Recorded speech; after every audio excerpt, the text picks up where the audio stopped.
This is a budget that is immoral and that will cause an enormous amount of pain for the most vulnerable people in our nation. This is a budget that will be rejected by the American people and must not see the light of day here in Congress. This budget relies on absurd economic projections and pretend revenues that no credible economist would validate. It provides no real information on their tax reform other than to claim that it's revenue neutral. I guess this is the president's believe me part of his budget.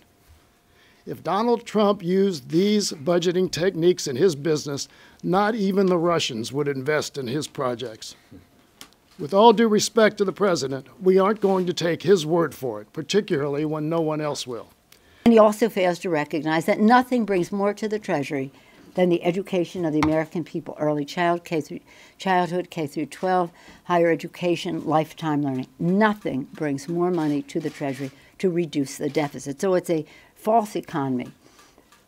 It's one of the dumbest budget moves, with stiff competition, mind you, but one of the dumbest budget moves they can make. Add it all up. The Trump budget is comic book villain bad.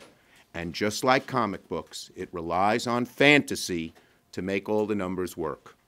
It's the kind of budget you might expect from someone who is rooting for a government shutdown.